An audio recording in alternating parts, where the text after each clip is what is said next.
BRS party ఇవాళ ఒక కార్యక్రమం నిర్వహించింది. నిరుద్యోగ యువ సంగ్రామ సభ అనేది పెట్టింది. యువ నాయకుడు కాబోయే ముఖ్యమంత్రి అని కలలుగంటున్నటువంటి కేటీఆర్ ఆధ్వర్యం.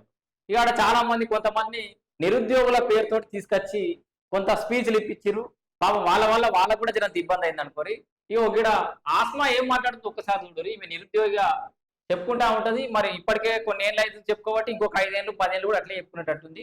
ఉద్యోగం తర్వాత నిరుద్యోగి అనేది ఈ మధ్యలో మీకు ఒక చిన్న లాజిక్ చెప్పన్నా, నిరుద్యోగి అనేది కూడా ఒక ఉద్యోగం అయిపోయింది.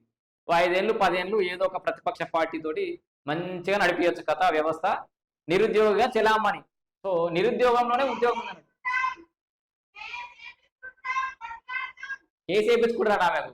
కేటీఆర్ ఎవరు అన్నాడు కదా, 4 కేసులేనా రాబాయ్, 40 కేసులు పెట్టించుకోవాలి అప్పుడే లీడర్ అవుతారు రాబాయ్ అని. అంటే మన బడుగు బలహీన వర్గాల్ని, సబ్బన్న వర్గాల్ని, పేద విద్యార్థులందరినీ రెచ్చగొట్టి జైళ్ళ పాలు చేసి కేసుల పాలు చేసి వాళ్ళు అధికారం అందరం ఎక్కాలి.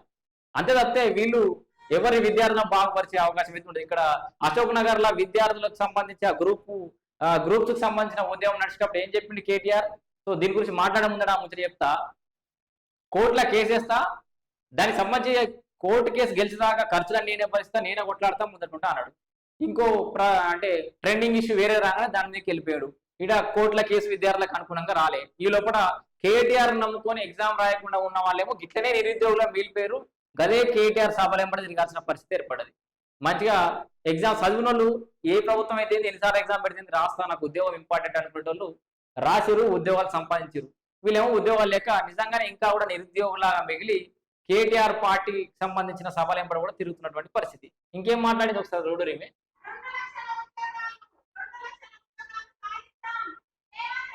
యోగి పక్కకుండా కూడా మరిగా నిరుద్యోగి అనే ఉద్యోగం పొందింది ఈమె.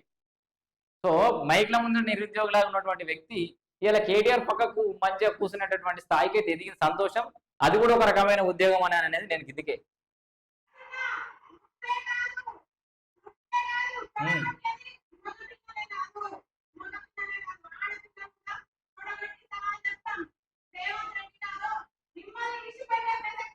అక్కడ సబ్జేంద్ర రెడ్డి ఆల్రెడీ ఆపుతూనే ఉన్నది. ఆపమ్మ జర ఎక్కువ తక్కువ మాట్లాడితే మా వేడ బుక్ అవుతాం అని ఆపుతుంది కానీ వింటలేదు.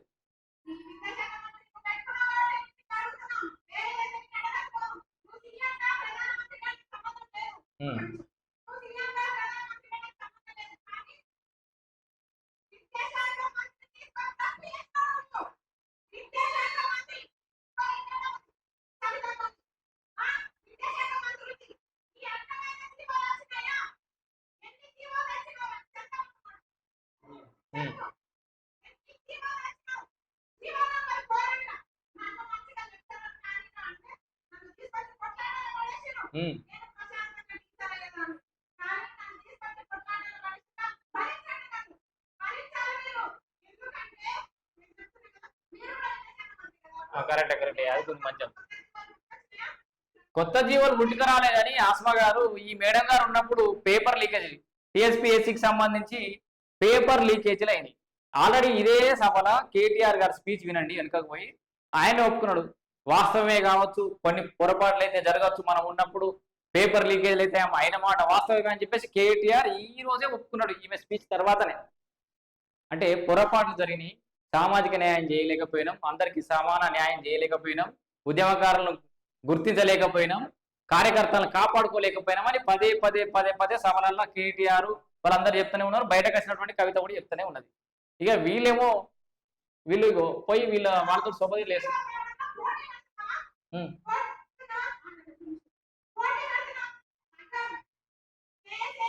నువ్వు తగ్గకు, ఆ కేసు లేపించుకో, గట్లే నిరుద్యోగులాగా ఇంకో ఎన్నేళ్ళు ఉండు. కానీ మొత్తానికి చదువుకునే వాళ్ళు అయితే పురాణం జడగొట్టకూరి. పాపం విద్యార్థులు నిరుద్యోగులు ఎవరైతే ఉన్నారో హ్యాపీగా నోటిఫికేషన్లు పడతాయని ఒక ఆలోచనతో ఉన్నప్పుడు చదువుకునేటోళ్ళను తీసుకుపోయి మీ రాజకీయ పార్టీల మీటింగ్ల కోసం, మీ రాజకీయాల కోసం వాళ్ళని అయితే బలిపశనం చేయొద్దు. విద్యార్థుల తల్లిదండ్రులకు కేటీఆర్ ఆ సభ నుంచి ఒక రిక్వెస్ట్ చేసిండు. ఈ వేదిక మీదకి నుంచి నేను కూడా విద్యార్థుల తల్లిదండ్రులను రిక్వెస్ట్ చేస్తున్నా, మీరు రాజకీయ పార్టీలకు సంబంధించిన మీటింగ్లకు పంపించకూరి. అదే యూనివర్సిటీలో అదే క్యాంపస్లో ఏదైనా మీటింగ్లు అవుతున్నాయి, లేకపోతే రాష్ట్ర ముఖ్యమంత్రి వస్తుడు, ఈయన కాకపోతే ఆయన కూడా ఎవరైనా కానీ అధికారికంగా ఏదైనా కార్యక్రమం అవుతుందంటే అటెండ్ కావడం, అక్కడ క్వశ్చన్ చేయడం వేరు. ఈ బయట పొలిటికల్ పార్టీల మీటింగ్లకు విద్యార్థులను పంపించకపోవడమే మంచిదని చెప్పేసి అయితే నా ఉద్దేశం. మొత్తానికి అయితే ఇటు ఇక ఆత్మ మొత్తుకుంది, ఆ పక్క పట్టు కూర్చున్న ఇంట్లో నిరుద్యోగాన్ని ఆత్మ మొత్తుకున్నది. ఏది ఏమైనా ఎంతగానో మొత్తుకున్నా వాళ్ళ అధికారులకు వచ్చేది లేదు, సచ్చేది లేదు. దయచేసి ఈ నిరుద్యోగులంతా కూడా ఈ రాజకీయాలకు డైవర్ట్ కాకుండా, దానివల్ల ప్రభావానికి గురి కాకుండా చదువుకొని ఉద్యోగాలు సంపాదించాలని